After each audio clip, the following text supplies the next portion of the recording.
अन्नदाता। पग पग पर है संग तुम्हारे अन्नदाता। लहू किसानों का बन के पसीना सींचता है धरती का सीना। मेहनत का तेरी हक दिलवाने, नई तकनीक नई खोज बताने। पशुधन को गुणवान बनाना, पौध सुरक्षा को सिखलाना, खेती के सब गुर समझाने, भारत का सरताज बनाने। आठों पहर है संग तुम्हारे अन्नदाता अन्नदाता। नमस्कार, मैं हूं नीलू। आप सभी दर्शकों का अन्नदाता कार्यक्रम में स्वागत करती हूं। हर रोज की तरह कार्यक्रम में लेकर आई हूं खेती बाड़ी से जुड़ी हुई बहुत सी लाभकारी जानकारियां। तो चलिए सबसे पहले देखते हैं क्या है विशेष आज के कार्यक्रम में। विश्व जल दिवस पर अन्नदाता की खास प्रस्तुति। अधिक लाभ हेतु बैकयार्ड मुर्गियों के पालन पर तकनीकी सलाह।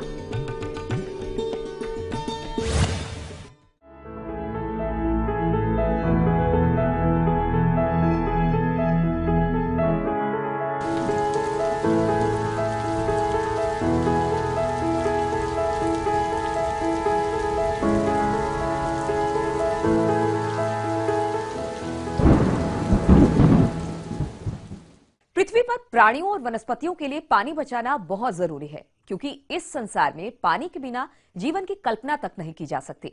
इसलिए पानी के महत्व को जानते हुए वर्ष 1993 में संयुक्त राष्ट्र की सामान्य सभा के द्वारा लोगों के बीच जल का महत्व, आवश्यकता और संरक्षण के बारे में जागरूकता बढ़ाने के लिए हर वर्ष 22 मार्च को विश्व जल दिवस के रूप में मनाने के लिए इस अभियान की घोषणा की गई।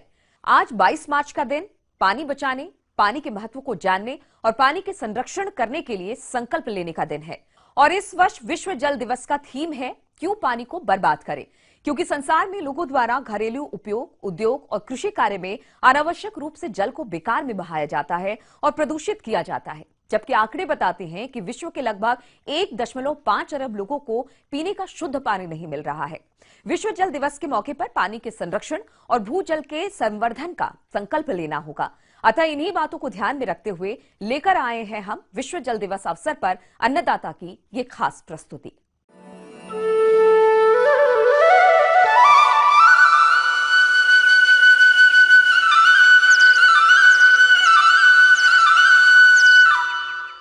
जल प्रकृति की एक ऐसी अनोखी एवं अनमोल देन है जिसके बगैर जीवन की परिकल्पना नहीं की जा सकती है। यदि जल न हो तो प्राणियों एवं वनस्पतियों का अस्तित्व ही मिट जाए। इसलिए तो कहा गया है, जल ही जीवन है।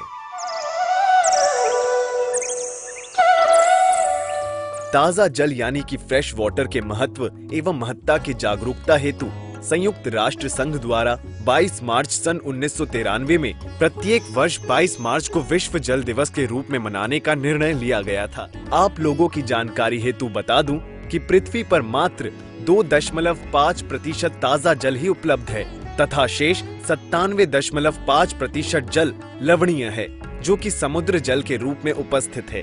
यानी कि भूमंडल का 2/3 भाग समुद्र के रूप में जल से घिरा है और जल का चक्र समुद्र से हवा और फिर हवा से समुद्र में बराबर चलता रहता है। फिर भी हमारे उपयोग का जल सीमित है। संपूर्ण उपलब्ध जल का 1% से भी कम जल हमारे पीने, फसलों की सिंचाई व हमारे अन्य उपयोग में आता है।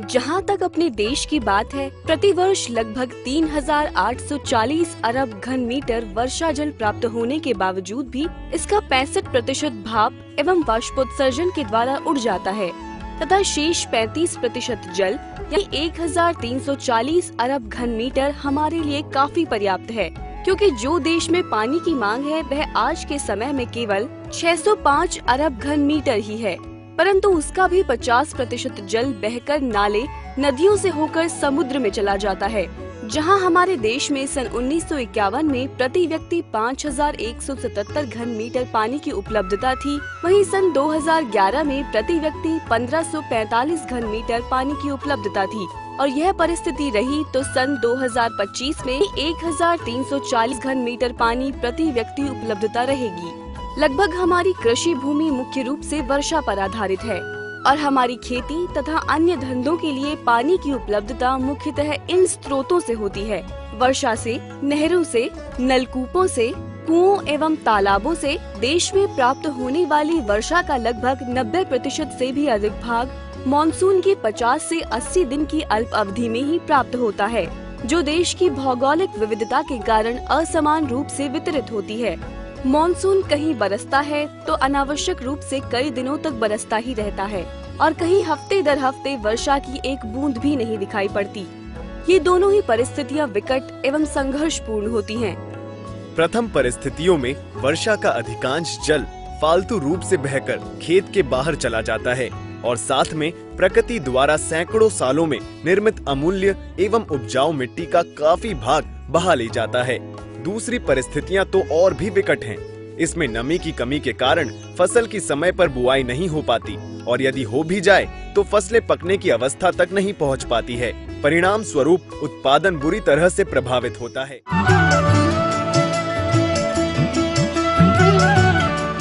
अगर आप देखें तो हर लोग एक गुणकारी जल के पीछे पूरी कृषि का विकास संभव हो रहा है।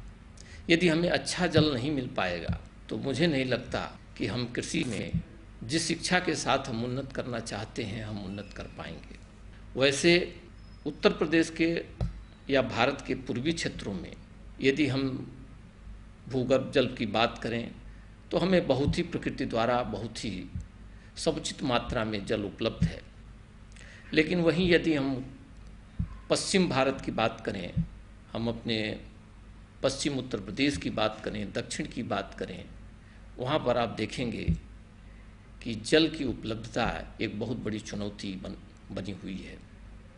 अभी कुछ दिन पहले आप समाचार पत्रों में, टीवी में देखे होंगे कि तेल के भांत अब जल की ट्रेनें चलाई जा रही हैं और ऐसे क्षेत्रों में सरकार जल भेजने का प्रयास कर रही है जहाँ पर बहुत ही सूखा पड़ा हुआ है, जहाँ जानवर, जहाँ की फसलें बहुत ही इससे प्रभावित हो रही हैं। इन सब परिस्थितियों से निपटने के लिए हमें एक बात पर सोचना होगा कि कैसे हम जल का समुचित प्रयोग करें।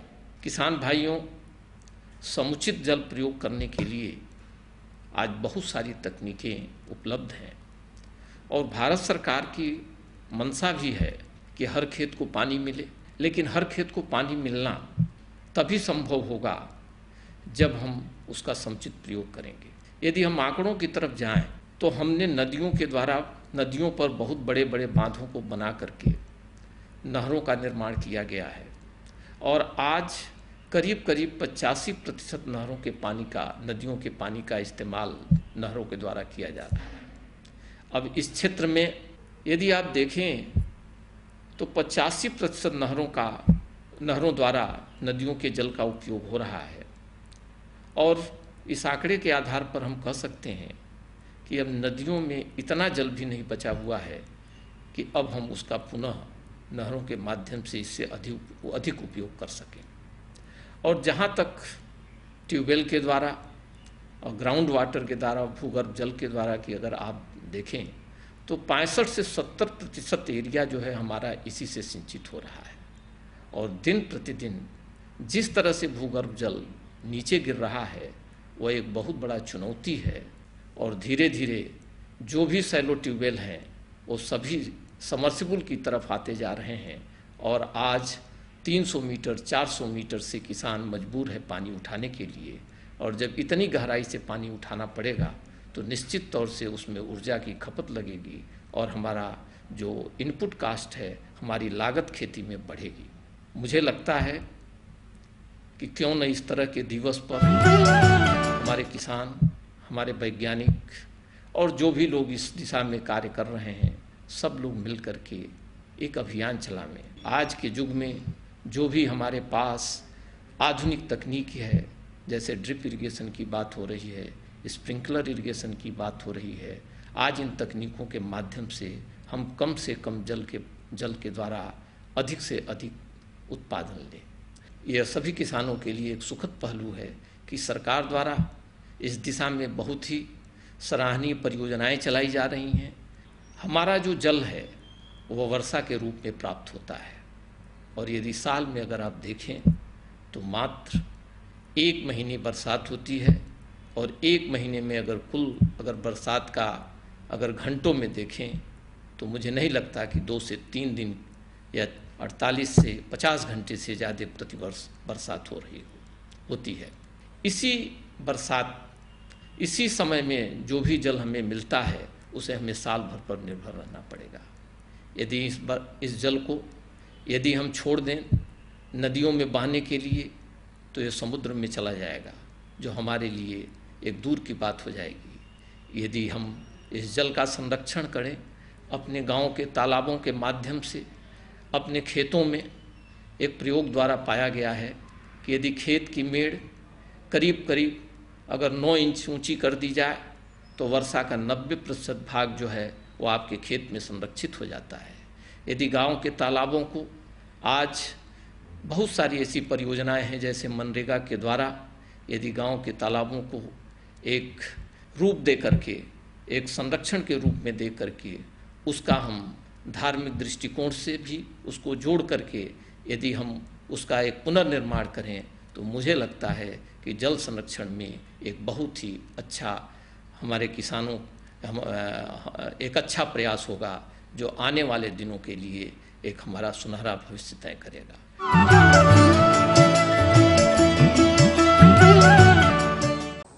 आज जो जल संरक्षण का कार्यक्रम जो 22 मार्च को हो रहा है, उस संबंध में आप सबको ये कहना है कि आदिकाल से जल के बारे में हमारे किसान भाइयों को बताया गया है, और कहावत भी है, रहीमन पानी राखिए बिन पानी सब सून, और पानी मिले न उबरे मोती मानिक चून।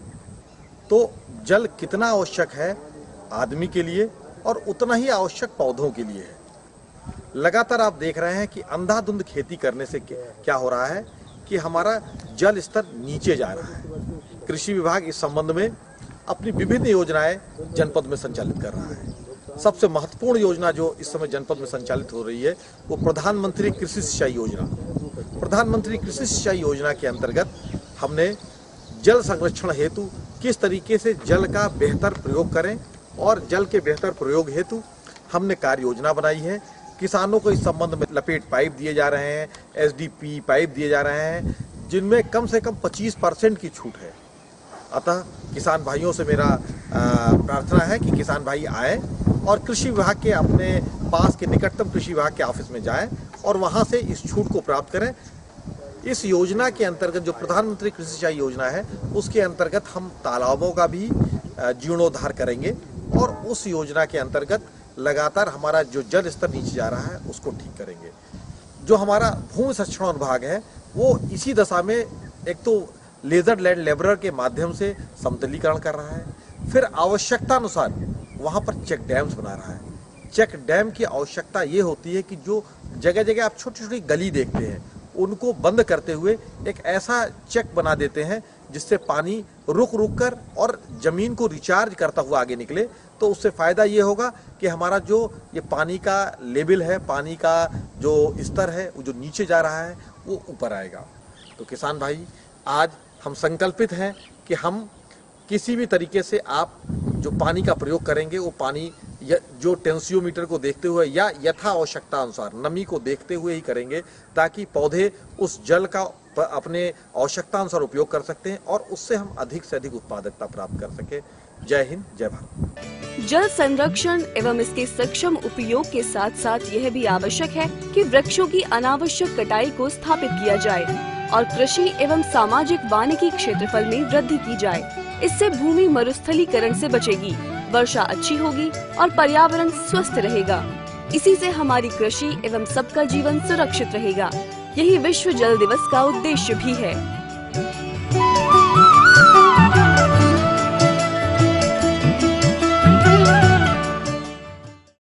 ये थी कुछ उपयोगी जानकारियां। अब लेते हैं एक छोटा सा ब्रेक, जल्द लौटेंगे और कार्यक्रम में आगे हैं महत्वपूर्ण जानकारियां। बने रहिए हमारे साथ।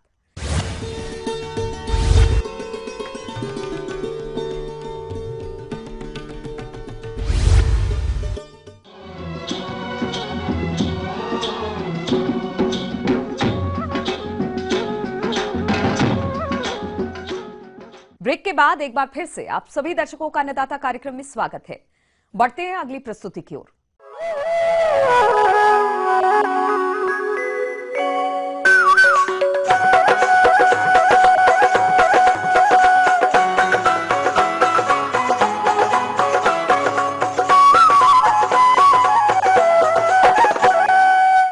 मुर्गी पालन का कार्य बहुत पहले से लघु एवं भूमिहीन किसान भाई देसी मुर्गियों को अपने घर के पीछे पालन करके करते हैं, परंतु देखा जाता है कि इन देसी एवं लोकल नस्लों की मुर्गियों को 5 से 6 महीने पालने के बावजूद भी आधा किलो तक वजन ही तैयार हो पाता है, जो कि व्यवसायिक दृष्टिकोण से सही नहीं है। इसलिए किसान भाइयों, आप इस व्यवसाय को लाभकारी बनाने के लिए किस तरह से करें बैकयार्ड मुर्गियों का पालन, इस बारे में विस्तार से जानकारी दे रहे हैं कृषि विज्ञान केंद्र हैदरगढ़ बाराबंकी के डॉक्टर सुरेंद्र सिंह।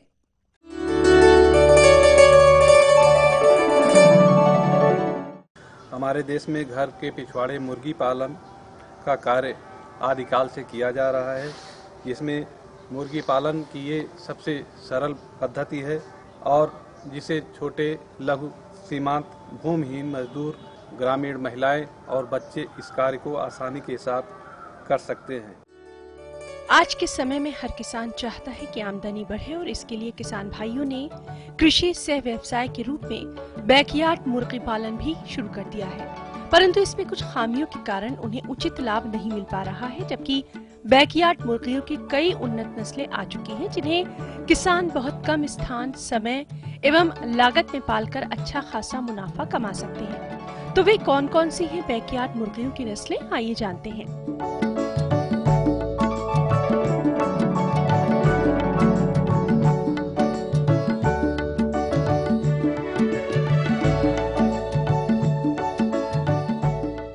इसमें केंद्रीय पक्षी अनुसंधान संस्थान इज्जतनगर बरेली द्वारा देसी और उन्नत नस्ल की विदेशी मुर्गियों को मिलाकर संकर वर्ग की 4 प्रकार की मुर्गियों का विकास किया गया है, जिनकी उत्पादन क्षमता प्रति वर्ष 180 अंडे से लेकर के 200 अंडे तक होती है और ये प्रजातियां घर के पिछवाड़े मुर्गी पालन के लिए उपयुक्त हैं।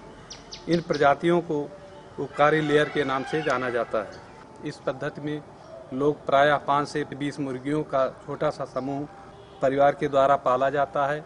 इस प्रकार की जो मुर्गी पालन पद्धति है, इसमें मुर्गियों को टूटे फूटे जो घर के भाग हैं उसमें उनको रखने के लिए काम में लाया जाता है। अलग से बहुत ज़्यादा कोई बहुत बड़ा आवास बनाने की आवश्यकता नहीं पड़ती है। इनके लिए घास फूस के छप्पर युक्त छोटे आवास बनाए जा सकते हैं और उसमें थोड़ा सा जो है वायु संचार बनाए रखने के लिए, हवा के आवागमन के लिए जाली लगाने की आवश्यकता होती है, जिससे मुर्गियों को शुद्ध वायु मिलती रहे।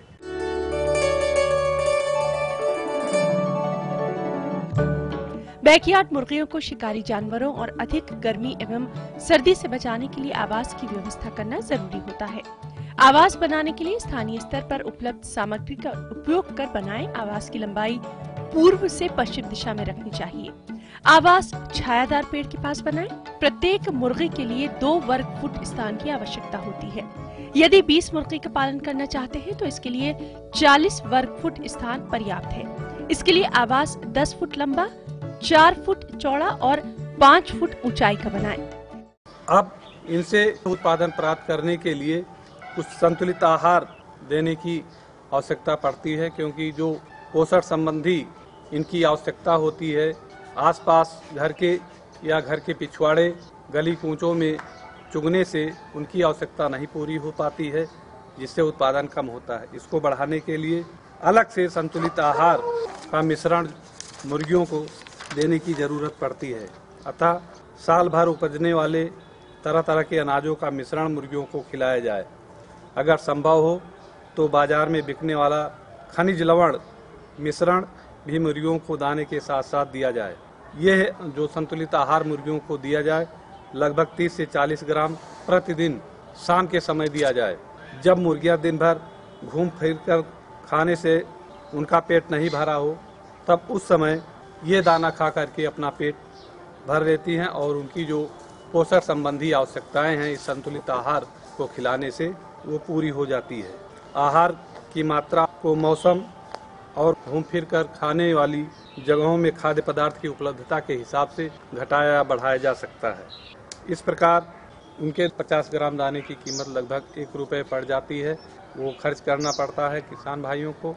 और जो मुर्गे या मुर्गियां बेची जाती हैं बाजार में मांस के लिए, उनकी भी जो कीमत होती है, फार्म के जो ब्रायलर होते हैं या जो अन्य मुर्गियां, जो लेयर मुर्गियां बेची जाती हैं, मुर्गे बेचे जाते हैं, उनसे की अपेक्षा जो है, जो घर के पिछवाड़े मुर्गी पालन से प्राप्त मुर्गियां बेची जाती हैं या मुर्गे बेचे जाते हैं, वो स्वाद उनका और सुगंध ज़्यादा अच्छी होने के कारण जो है इनकी कीमत जो है बहुत ज़्यादा होती है। अब इसका थोड़ा सा लाभ के बारे में जानकारी किसान भाइयों को होनी चाहिए, किस प्रकार से हम वो घर के पिछवाड़े मुर्गी पालन से लाभ प्राप्त कर सकते हैं। केवल एक बार मुर्गे और मुर्गियों की खरीद में नाम मात्र की लागत लगानी पड़ती है, जो बाद में क्रम अपने आप चलता रहता है। इनके लिए विशेष रख रखाव की आवश्यकता नहीं होती है, अतः भूमिहीन अशिक्षित किसान इसे अपना सकते हैं। इसका पालन घर की महिलाओं के द्वारा किया जा सकता है, लेकिन और भी सदस्य इसमें अपना सहयोग दे सकते हैं। इस पद्धति से उत्पन्न अंडे और मांस उत्पादन लागत नहीं के बराबर होते हैं। घर में अंडे और मांस की उपलब्धता होने पर इसे खाकर लोगों की प्रोटीन कुपोषण से बचते हैं। अंडे और मांस आमदनी के छोटे परंतु नियमित स्रोत होते हैं। इस पद्धति से जो अंडे और मांस प्राप्त होते हैं, इसमें विशेष प्रकार की सुगंध और स्वाद होता है, जिसके कारण इनकी कीमत बाजार में फार्म के अंडों और मांस की अपेक्षा अधिक होती है। आगे और भी हैं कुछ रोचक जानकारियां, पर यहां पर रुकेंगे एक और ब्रेक के लिए। जल्द हाजिर होते हैं।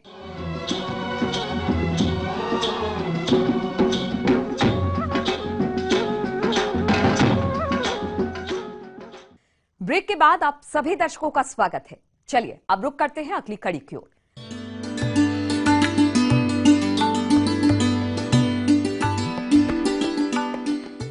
जॉन डियर अन्नदाता हेल्पलाइन निःशुल्क फोन संपर्क सेवा के माध्यम से आपके द्वारा पूछे गए प्रश्नों में से 1 या 2 महत्वपूर्ण प्रश्न को हम अपने कार्यक्रम में शामिल करते हैं, और इसी के तहत आज का चयनित प्रश्न और उसका जवाब इस प्रकार है। अन्नदाता निःशुल्क फोन संपर्क सेवा के माध्यम से पूछे गए प्रश्नों में से आज हमने जिस प्रश्न को कार्यक्रम में शामिल किया है उसे पूछा है फूलपुर जिला इलाहाबाद के कृषक भूपेंद्र ठाकुर ने। आप आम के बाग में फुदका कीट और छाछिया रोग के नियंत्रण के बारे में जानकारी चाहते हैं, तो भूपेंद्र ठाकुर जी आपकी जानकारी हेतु प्रस्तुत है कार्यक्रम का यह अंश। बसंत ऋतु स्टार्ट होने के साथ ही बौर आना प्रारंभ हो जाता है। तो जब बौर निकलना शुरू होता है तो प्रयास करते हैं कि बाग में एक बार जाएं और देखें कि कहीं भुनगा का प्रकोप तो नहीं है। जहाँ जिस बाग में घास फूस ज़्यादा होते हैं वहाँ भुनगा का प्रकोप ज़्यादा होता है। तो भुनगा का यदि प्रकोप आपको दिखाई देता है कि बौर पे जो है, अगर आपको 20 बौर है उसमें 5 बौर के इर्द गिर्द आपको भुनगा दिखाई दिया, तो निश्चित रूप से आप ये मान लें कि आपको दवा डालनी है। दवा सिर्फ इसलिए डालते हैं कि जैसे ही भुनगा उसके रस को, बौर के रस को खींचेगा और दाना आपका बनना चेक हो जाएगा, बंद हो जाएगा। तो दाना बनना बंद न हो इसलिए आप दवा का प्रयोग करेंगे। दवा के रूप में 2-3 दवाओं का प्रयोग अक्सर करते हैं। मोनोक्रोटोफास 2 ml पर लीटर के हिसाब से डालते हैं, या दूसरा कार्बेक्सिल डालते हैं, वो भी लगभग 2 से 2.5 ग्राम पर लीटर के हिसाब से। भुनगा का यदि प्रकोप नहीं है तो इस महीने में एक और बीमारी आती है, खर्रा। खर्रा यदि लगा हुआ है आपके बाग में, इसको दहिया रोग के नाम से भी कहीं कहीं जानते हैं। इस रोग से लगभग सभी किस्में प्रभावित होती हैं। ये रोग लगने पर पत्तियों, बौर और बाद में फलों पर सफेद चूड़ दिखाई देता है। इस रोग का उचित समय पर नियंत्रण नहीं करने पर बौर और फल गिरने लगते हैं। तो आप गंधक 2 से 2.5 ग्राम पर ml के हिसाब से डाल करके एक बार अपनी बाग की धुलाई कर दें। खर्रा से भी मुक्ति और आप भुनगा कीट से भी मुक्ति पाएंगे। हमें उम्मीद करते हैं कि आज का कार्यक्रम आप सभी दर्शकों के लिए उपयोगी रहा होगा। किसान भाइयों, अन्नदाता आपकी सेवा के लिए संकल्परत है। कृषि संबंधित समस्या एवं सुझाव के लिए आप हमें इस पते पर संपर्क कर सकते हैं। प्रोड्यूसर अन्नदाता, ETV Uttar Pradesh Uttarakhand, Ramoji film city, Hyderabad 501512। साथ ही आप हमें ईमेल भी कर सकते हैं। हमारा ईमेल है p18annadaataup@nw18.com। इसके अतिरिक्त आप हमें जॉन डेयर निशुल्क हेल्पलाइन नंबर 180041921555 पर सोमवार से शनिवार सुबह 10 से शाम 4 बजे के बीच संपर्क भी कर सकते हैं। अब आइए देखते हैं कल दिखाए जाने वाले कार्यक्रम की मुख्य झलकियां। अधिक लाभ प्राप्त करने हेतु ब्रॉयलर मुर्गियों के पालन पर जानकारी। रबी फसलों की कटाई हेतु रीपर कंबाइंड मशीन पर जानकारी। फिलहाल अन्नदाता की पूरी टीम को इजाजत दीजिए। कल फिर इसी समय आपसे मुलाकात होगी कृषि संबंधित कुछ और महत्वपूर्ण जानकारियों के साथ। तब तक के लिए नमस्कार।